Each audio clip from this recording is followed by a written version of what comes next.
Welcome you all to Sri Lectures YouTube channel. So in this video we will discuss magnetic field intensity at a point along the axis of solenoid. We will derive the expression of magnetic field intensity at a point along the axis of solenoid. So now consider, so this is considered as a solenoid. So here the conductor is wound over the wound like a solenoid format. So here current is at one side of the cross section of solenoid. Current is one side and is entering, another one side current is just leaving the solenoid. So for considering this, while entering the solenoid we mark it as cross, while leaving the solenoid we consider as dot, and the total length of the solenoid is L. So now consider a solenoid of length L and radius A consists of n turns of wire carrying the current I at a point P along its axis, to which H to be determined. So consider a cross section of solenoid as shown in figure below. So this is the cross section of a solenoid. One side is current is entering along its cross section, so mentioned as cross. Another one is current is leaving from the solenoid, mentioned as dot. So now here the radius of the solenoid is A, so mentioned here. So the radius is A, the axis is along Z axis. So now the point P at which we need to find the H value. So here only we need to find the value of H. And now the entire length of the solenoid is considered as L, and now we need to take small differential length dl along its cross section. So now join the dl dz. So along this is equal to dl. This is with respect to z axis, so mentioned here as dz. So now join this dz and to end of the solenoid cross section to point P. So which can make an angle with respect to dz, it will make an angle theta. With respect to this end, make an angle theta 2. With respect to this point, it will make an angle theta 1. So now the distance between perpendicular line joining of dz with respect to z axis and point P is considered as z. This is the cross section of a solenoid. So now, since the solenoid consists of a circular loop, we apply the result of dhz due to circular loop is given by. So in previous lecture we already derived the magnetic field intensity due to circular loop. The final answer we got it, Hz is equal to Ia square divided by 2 times z square plus a square whole power 3 by 2 into Az. So now here the total number of turns is n is stretched over the length L. So here simply, so we are using this circular loop H value. So here we have n number of turns. Consider we have n number of turns and stretched over the length L. So then the contribution of magnetic field H at P by the element of the solenoid of length dz is given by, we can write dhz is equal to I. Simply we need to multiply. So here with respect to one loop, so for that we consider the length is 1, the loop is 1. So here we have the consider the length is dl. Again dl can be written as number of turns. So we need to replace dl by number of turns along the z axis is replaced by n into dz. So this is for one loop. So this is for n number of loop. So where n is dl is nothing but n into dz. Simply dl is nothing but n into dz, where n is nothing but number of turns per length. Small n is nothing but number of turns per entire length L into dz. So this is considered as equation number 2. So now from the figure we take this right angle triangle. From the figure we take this right angle triangle. So we have the length. So this length is A and this length is Z. The angle is theta. While consider this, so from the figure tan theta is nothing but opposite divided by adjacent, that is A by Z. So from this Z is equal to A by tan. 1 by tan theta is equal to cot theta. Then we get the equation number 3. Then differentiating equation 3 we get, while differentiating equation number 3 we get dz is equal to minus a. So differentiation of cot theta is nothing but minus cosecant square theta into d theta. So while differentiating cot theta, the answer is minus cosecant square. This is general differentiation, so we have d theta. So this is considered as equation number 4. So now substitute equation number 3 and 4 in equation 2. Then I a squared n into minus, this is the dz value, and here we change the z. Z is nothing but a cot whole power 3 by 2.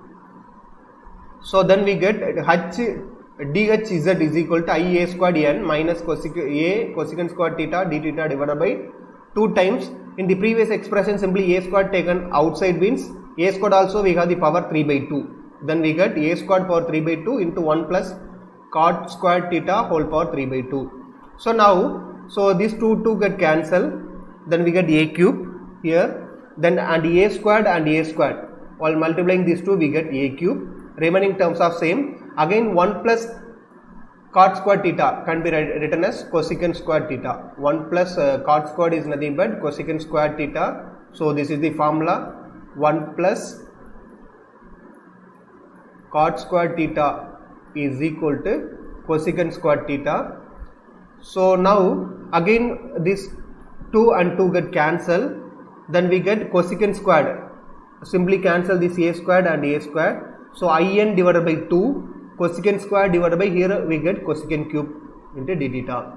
So now simply cancel these two terms. Here power 3, so it's become 1. This total term get cancelled. Then we get minus in d theta divided by 2 times cosecant theta. So now 1 by cosecant can be written as 1 by cosecant theta can be written as sin theta. In the next step, we can write 1 by cosecant can be written as sin theta. So then we get dhz is equal to minus in by 2 sin theta d theta, or hz is equal to minus ni divided by 2 over the integral. So for entire length means we will cover over theta 1 to theta 2 sin theta d theta. So integration of sin theta become minus cosecant, integration of sin become minus cos theta. The limit is theta 1 by theta 2.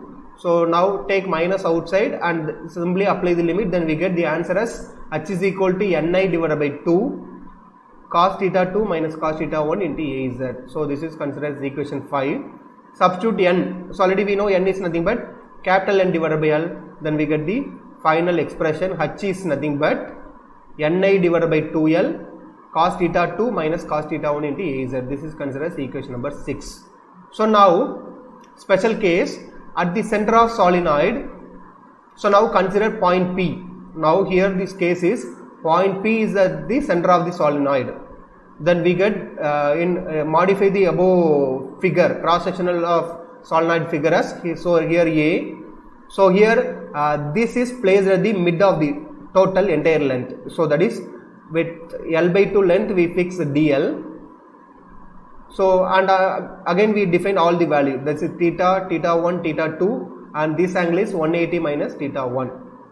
Remaining all are same. From the above figure we find the cos theta 2 is equal to L by 2 square root of a squared plus, so because, so here a squared is this one, so this length is L by 2, so this total length is L by 2, so here a. So now corresponding to this we apply cos theta is nothing but HSSI divided by hypotenuse. So already we know hypotenuse is nothing but square root of a squared plus L by 2 the whole squared. L by 2 the whole square. This is the hypotenuse value. Then we get cos theta 2 is nothing but adjacent side divided by hypotenuse. Then we get this expression. Then similarly we can get the cos of 180 minus theta 1 is nothing but we expand this cos A minus B is nothing but cos A cos B plus sin A sin B. The formula is cos A cos B plus sin A sin B. So we get this term. So sin 180 value is 0. This total term is become 0. Then we get the answer as cos 180 value is minus 1. Then we get minus cos theta 1. So it should be is equal to, this value should be equal to cos theta 2. Then we get cos theta 2 is equal to L by 2 square root of a squared plus L by 2 the whole square. is equal to minus cos theta 1. So this is considered as equation number 7. So now substitute 7 in 6. So I will substituting this cos theta 2 value and cos theta 1 value, then the equation 6 become h is equal to ni by 2l, l by 2 square root of a square plus l by 2 the whole square minus of minus l by 2 divided by square root of a square plus l by 2 the whole square whole into az. So minus of minus become plus, denominator is common, taken outside, we can directly add the numerator. While adding this, l by 2 plus l by 2 become l, then this l and l get cancelled. So in divided by 2 l by square root of a square plus l square by 4 into az. So now again n is replaced, here no need to cancel this term. This n by l can be written as small n, remaining all are same. So now compare with length, this radius of the solenoid is very less. Then l squared by 4 is always very greater than a squared. Then we can neglect the a squared term. So neglect the a squared term means square root of l squared divided by 4 is there in the denominator. So this is equal to l by 2. So simply we can write the denominator as l by 2. So l by 2 here, l and n will get cancelled. Then we get h is equal to in by in az. This is the one of the formula. So again n is replaced by capital N by L. So this is the another one formula. This is the final result corresponding to magnetic field intensity corresponding to solenoid along the axis of solenoid. So this is the special case, that is point P is fixed center of the solenoid. That is total entire length, we can fix the point P at the middle of the length. Then we get the expression this one, and the general expression is this one, ni by 2l cos theta 2 minus cos theta 1 into az. Okay, thank you for watching.